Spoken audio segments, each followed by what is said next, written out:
All right, so this week we are going to look at what happens after the end of the Old Kingdom, which is called the First Intermediate Period. And I will tell you right now that the research is mixed in terms of why the First Intermediate Period happened. Was it a total collapse of the Egyptian government? Was it a creative period? So as we go through these slides, just remember that depending on who you read, it was a collapse or it was a period where maybe the lower class people had a bit more freedom. So in terms of dating, so I give you the dates here of when the first intermediate period is, and it covers the 7th through the 12th dynasty. Now, what we find in terms of sources, there's not a lot of written material. What we find is that there are materials written later in the Middle and New Kingdom that describe the first intermediate period, but you really have to be careful with those. And of course, even when we do have a few texts written from this period, during that period, you still have to be careful because they were sometimes written for political reasons, and we can talk about that.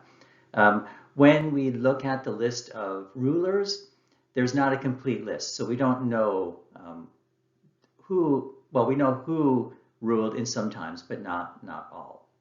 And I'll show you some of the written material. Now, if you remember, we talked about pyramid texts before, where they were written in the pyramid for the pharaoh. In the first intermediate period, you start to see this in the late Old Kingdom as well. You get these things called coffin texts. So the ideas that were in the pyramid texts are starting to be transferred down into the lower classes. So we see these in the coffin texts. Okay, so at the end of the Old Kingdom, so if you remember that chart I showed you about the use of stone, where there's quite a bit of stone building going on at the beginning of the Old Kingdom, and then it drops off to nothing, and there's hardly anything being built in the first intermediate period. And that, if you think about it, that tells you a bit about what's going on in the government, in the economy, possibly in religion. And so you have to think about these things. Now, don't worry about this list of pharaohs that I give you. One of the more important ones that people tend to talk about when they talk about the end of the Old Kingdom, beginning in the first intermediate period, is Pepi II, because he ruled for an extremely long time, at least according to the records. Now, we do know that the climate was drier at the end of the Old Kingdom. And again, there's lots of mixed research out there. Some are showing that the Nile flows were lower than usual. And we've talked about this before. If there's lower floods, it's less land that can be used for agriculture, meaning less food, meaning possibly a breakdown of society. If you remember a few weeks ago, I talked about the structure of the Old Kingdom, and that included talking about the nomes, or the states within Egypt. What we see towards the end of the Old Kingdom is a rise in the power of these nomes, or the nomarchs, or the governors, and the palace officials who are controlling these. And so what that means is you start to see the centralized power of the pharaoh breaking down. And the way that these people were appointed before is that the pharaoh would appoint the nomarchs. Now, as you get towards the end of the Old Kingdom, we know that the pharaoh stopped doing this for various reasons, and it became a family affair. So people wanted to hang on to their power within their families, which increased their power over time. You start to see that not all these governmental officials are being buried with the pharaoh. They're being buried in their own territories. And I'll show you a picture in just a bit of the new type of tomb called a Saf tomb, which is built into the side of a cliff as opposed to being dug into the ground. Now, there's lots of things that might have happened to bring about the end of the Old Kingdom, the beginning of the first intermediate period. I just mentioned Pepi II, who had ruled for 90 some years. Did his rule lead to some of this downfall where, he became a pharaoh when he was a child, so he had lots of advisors controlling him, and he was a pharaoh in his extreme old age, so he might have had advisors helping him more, and this might have led to some of the decline. And as I said, we know that the weather became drier. We know that the floods were reduced, and we've talked about some of the scientific data to show the pollen counts and the charcoal counts during this time. So something was happening, and that might have led to the decline.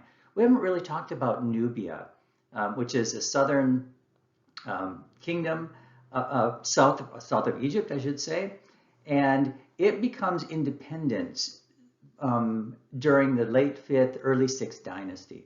So that, if you think about it, the power of the pharaoh is reducing, and they're losing control of where they had controlled before that was outside of Egypt.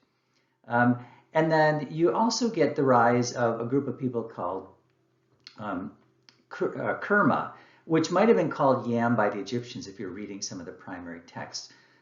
We do see that there's quite a bit of a trade happening at the end of the Old Kingdom. You've got an administrator under Pepi II who made all these trips, and he brings back all of this material. We also see that there were military expeditions too, but as time goes on, you get these independent kingdoms rising up south of Egypt. Now I've got quite a bit of text here. I'm going to not read this. I'll let you stop the video and read through it. But what this is really talking about is what was happening during the time of Pepi II through one of his advisors. And it talks about some of the things that were happening. So go ahead and stop the video and read through that. Okay, so to add to other things, we know that trade stopped in the 6th dynasty and didn't pick up until the Middle Kingdom, which starts in the 12th dynasty. So this is the period of the first intermediate period. And you also see that the ability for Egypt to fight wars started to decline. And so what they ended up doing is buying mercenaries, or mercenaries are people who are bought to fight in Egyptian wars. And these are coming from the south, and they're also coming from Libya, which is a land to the west. It can include modern Libya, but it's really any areas towards the west. Now, I mentioned that we don't have a complete list of rulers. If you remember Manetho, we talked about him at the very beginning. He made a list of rulers. He says there were 70 kingdoms in 70 days. Whether that's true or not, we don't know, but it does give you the impression that there were lots of problems going on with the government. And then if you look at the Abydos list, you get some of the similar things. In terms of what was happening at the government level, so you find that the capital of Memphis was moved to Hierapolis. And this was probably a move just to solidify some of the power. You also see the development of another capital in Thebes, which is in the south. And these two will battle it out. So Hierapolis, in the 9th and 10th dynasties, they're building it up, but they don't have any large building projects. And remember, when you hear that, you should automatically be thinking about what's the government doing? What's the condition of the economy? What's the condition of agriculture? Why can't they build these large pyramids that they did back in the Old Kingdom? And again, I'm not going to read this to you, but I would like you to stop the video because it's an interesting text that comes from the tomb of the Nomark, and it talks about some starvation information. So you can read that first line, I gave bread to the hungry and clothing to the naked. There's been quite a bit of research done on texts like this where a lot of the language is structured, and it could be that maybe there wasn't large famines happening during this time, but this person wanted to be remembered for helping people. So that's one of the reasons why you've got, is the first intermediate a collapse of the government, or is it something else? You do find, though, some interesting things happening in the first intermediate period. So you find tombs outside of the capitals getting larger and larger, and this is happening both for poor people and for the rich. You also see, if you look at studies done on the number of grave goods found in these graves, there's an increase. And some of them have better quality, and I put a picture of a jar here. And what's really interesting about this is that you see the introduction of a pottery wheel. And so there's questions here about, you can make pottery much faster on a pottery wheel than what was done before, which is just putting a slab down and then cutting it out and then hollowing it out. Is this really showing us like mass consumption? So remember, this is in the first intermediate period where people were thinking that it was a collapse of society. So maybe it really wasn't. I'm going to talk a little bit about these funerary models in another lecture, but you start to see these popping up in tombs at the end of the Old Kingdom, and certainly into the first intermediate, and they continue on into the Middle Kingdom, which is the next big period. But these are wooden replicas of shops, and so they can tell us quite a bit about what was going on in ancient Egypt, especially if you're like making bread or making beer and so on. They're pretty amazing structures, and again, I'll talk about this in another lecture.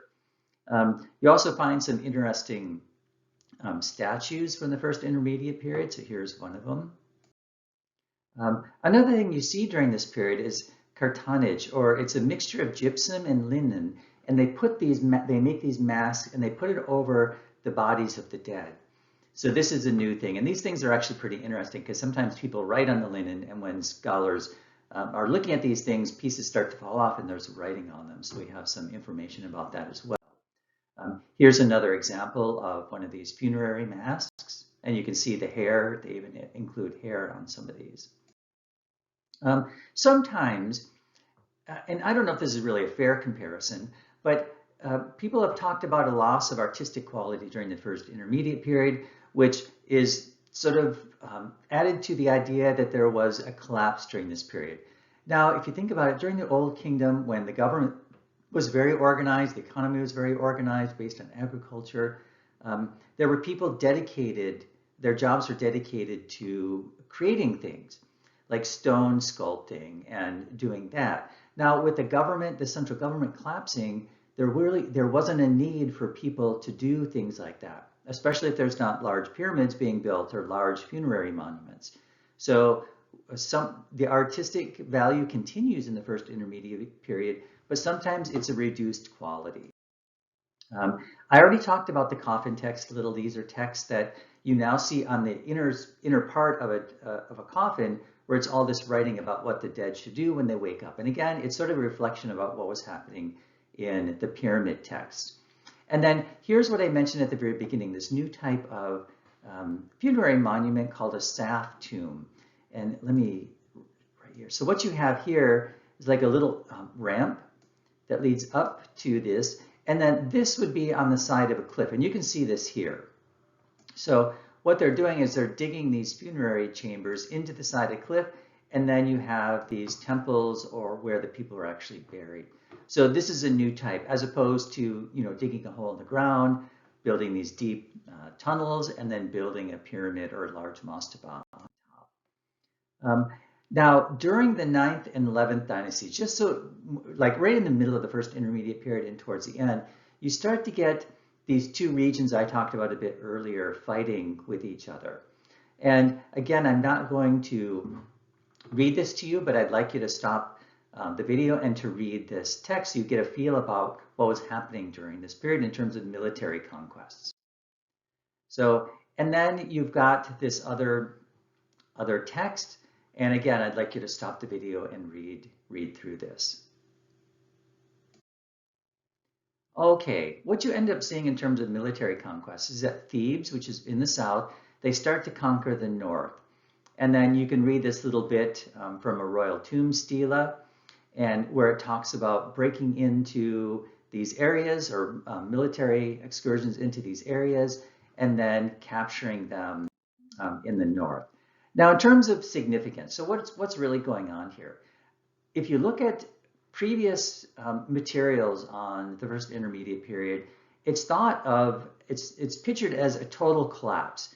Like the central government totally collapses, there's chaos, there's famine, there's issues with the weather, and so on. Now, part of that is certainly true.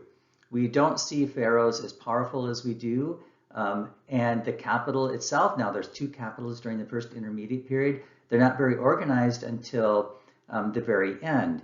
So there certainly is a collapse of the central government. Now that could be a reflection of what's happening with the climate. So again, there's been sort of this switch from blaming it on the climate to not blaming it on the climate to new research coming out saying climate change caused some of these issues that happened during the first intermediate period. And I've given you some of the journal articles to read about this. Now, you can also, scholars also look at it another way, in that if you've got the central power breaking down, this might give more freedom to people, especially the lower classes, to do things that they normally wouldn't do. And what you do see, and we talked about this in terms of the amount of grave goods and the quality of grave goods, that new wealth is flowing down into the lower classes. So something interesting is happening in this period. It's not very clear what's going on, especially since there are a number of things that are happening and we just have to try and put them together and guess what's happening.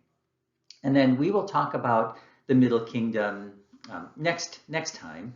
But what we start to see is there's Theban king called Mentuhotep II, and what he does is he's in control, and he finally succeeds in taking control of Lower Egypt. Remember, Lower Egypt is in the north. So he ends up controlling all of Egypt again, and the centralized government is put back together, and then the economy starts again, and the cycle begins all over.